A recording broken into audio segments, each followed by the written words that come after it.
So welcome back to Fatal Film Friday. For the second case for this week on Fatal Film Friday, we are going back to New York, specifically Brooklyn. This case is not as well known. I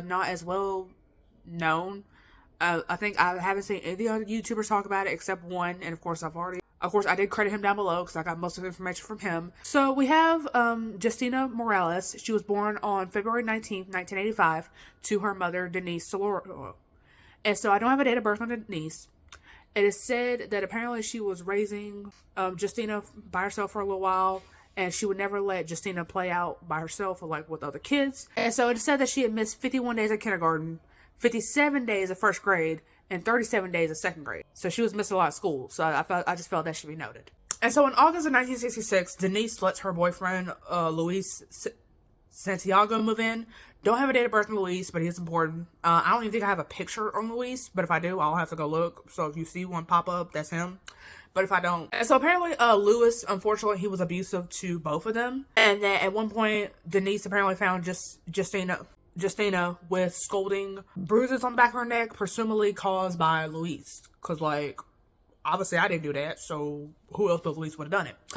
Denise would claim later on that there was a point where Luis had apparently penetrated Justina with a hammer, so basically violated her with a hammer, and apparently Denise was just there watching, and apparently this was to teach Justina. So on November 29th, 1995, apparently Justina's aunt, Sonia, she calls the state welfare registry system because apparently she's concerned that Justina might be in danger because she's not attending school, which she was, so at least somebody's looking out for this child. So then, of course, Denise basically comes in and says that she's withdrawing Justina from public school, which, red flag automatically, because, a lot of these cases, they are withdrawing the children after allegations of abuse, so I don't know why it's even allowed. And so she said she's going to transfer her from PS, which apparently stands for public school, so PS1 to PS93. And apparently her name was supposed to be on the attendance records at PS1 until it's confirmed that she had moved over to PS93.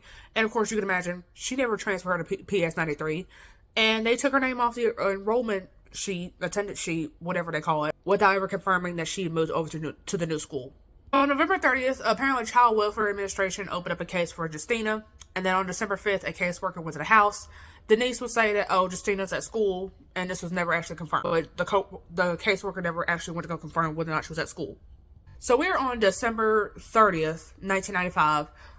Basically, Luis makes Justina sleep naked on the floor, and then the next day, so Christmas Eve, apparently Luis claims that he accidentally killed Justina by hitting her with a fist, and then proceeds to hit her with a pole that apparently was meant to hit Denise. Whereas Denise claims that it all started because she refused to take a bath as to why she was killed.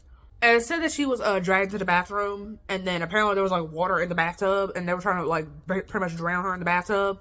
And they took her out the bathroom, they took her to a bedroom, and then Louise just started punching the shit out of her. And apparently she is still conscious. She is still conscious at this point. So Louise apparently took a metal pole and apparently beat her with it until she ultimately passed out. And then of course he apparently told Denise that something had to be done with this, because like something had to be done. And then Denise apparently had agreed, so then they take some duct tape and they wrap it 3 times around Justina's head. It said that Louise was actually putting his weight on her to pretty much like suffocate her to make sure that of course she dies eventually. And then apparently, according to Denise, Justina's last words were, "Mommy, make me pretty," which I highly doubt that was even her last words, but that's what she claims her last words were. So after it's believed that she is obviously dead, they take her body, they wrap it up, they put it in a shopping cart that they just randomly had, I guess, in the house. And they put it in a closet to, I guess, like, put away. We're going to deal with it later. And then they just casually go to a New Year's Eve party. Because, again, this was New Year's Eve, so we got to pretend like nothing happened. So then these two proceed to wait a whole ass week later before deciding to dispose of the body. So obviously, the body is going to obviously smell. And so Louise had apparently wrapped 10 rolls of duct tape. Yes, you heard that right, 10. Around Justina's body to like cover up the smell. And then apparently they had 2 shopping carts, and one was full of dirty laundry, and the other one had Justina's body, which I feel like obviously would have been covered with some other stuff, because I feel like you could tell the outline of a body, because again, this is New York, and some shady shit do be going on in New York. So then they would claim that they disposed of her body in like a vacant lot under some snow, because again, it's New York, it's January, obviously it snows, it's pretty heavily from what I hear up there. And then they actually go do some laundry. Since we got this dirty laundry, might as well actually go clean it. So then after they finish, Louise apparently like went to go check to see where they placed the body at, to see if like it was still there. The police had showed up by this point, where it was the body, and apparently he claims that it was just gone, like somebody just took this thing. So then after that was done, the cart that had Justina's body on it pretty much was just left. Because like, well, I mean, we already disposed of her, so like what use do we have to have this cart now? And then apparently on January 5th, so like I said, Justina's already dead at this point, so it's already too late. But of course, I guess the caseworker doesn't notice because she's not really doing her job. She comes back at the house, and Denise says that Justina is on vacation. And I assume caseworker doesn't even try to verify this again.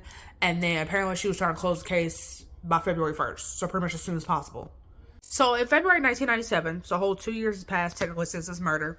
2 years and some months. That's just crazy. An ex of Denise apparently came out and like went and told police like exactly what happened. And then he said, yeah, Justina was actually killed by Louise. And then of course Denise apparently would finally admit to her family what happened, because none of them had seen Justina in a while. So they're probably like, where the hell is Justina at? And rightfully so. And then she, yeah. So thanks to the ex, it pretty much was revealed what happened to Justina. Because who knows how long this would have went on had this ex had not come out and spoke about like his knowledge about Denise killing Justina. So anyway, so they go find Louise. He is arrested and he pretty much admits to the murder. So obviously he's charged. And Denise pretty much says that, look, he was abusing me and I was scared of what he was going to do to me. So I pretty much went along with what he did to my daughter. So Denise would only get charged with hindering prosecution, and she wound up getting 5 years probation. Yes, only probation for being involved in the murder of her daughter. And apparently that's only because her full involvement didn't come out until after she'd already been tried. And apparently she couldn't be tried again for whatever reason. Yeah, she only got 5 years probation. So unless she's in jail for something different, she obviously pretty much got away with the murder of her daughter. And then Louise, he originally had second-degree murder charges on him, but they were dropped and he was given manslaughter and he only got 19 years. And remember, they were sentenced in like 1995, and that was almost 30 years ago. So obviously Louise, unless he's in jail for something different, his ass is out too. And so as you can imagine, because I was wondering this too, Justina's body has sadly never been found. So we don't even know where the remains of Justina are, if they were even telling the truth, because I highly doubt it, because New York be busy as hell, especially around New York. This was granted, they waited a week because I guess they knew that like New Year's Eve it would be busy as hell, because again, it's New York City we're talking about. Everybody's here to watch the ball for the countdown shit. So I guess that's why they waited a week. But I feel like it will still be busy because, it's New York City. It's a lot of people. And so apparently Denise apparently has 2 other children other than Justina. And apparently if she has any more children, she's not allowed to have contact with them for obvious reasons. If she does create any more children, which I feel like she'll be too old to now, but still, if she decides we're going to have any more children, she's going to contact with the probation department. And apparently they are so successful whether or not she can even take care of the child. So yeah, that's pretty much the case of Justina Morales. Like I said, not as well known. Probably, like I said, maybe a 5 to 10 minute video now that I'm looking at it. And so yeah, with that being said, that's pretty much all I have for her. Sources down below as always. I only have 2 for this one, with the first where I got most information from. And so with that being said, that's all I have for this case of Favorite Friday. I'm here for you guys 3 times every Friday. And I'll see you guys in the next one. Bye. So if I play dead, will you regret everything that you did, that you said? I don't think you understand what you're doing, and my heart's black and blue from the bruising. I feel like when I'm with you I'm losing. I feel like you think that this amusing, sitting there gaslighting and confusing. Was it me? Is it me? Am I deluded? I'm the one who's always sorry, the conclusion. Even though I offer all of the solutions, I wish you loved me like I love you, it's stupid. When I'm alone with you I never feel lucid. I wish I wasn't struck by Cupid. I wish when I first saw you I knew this.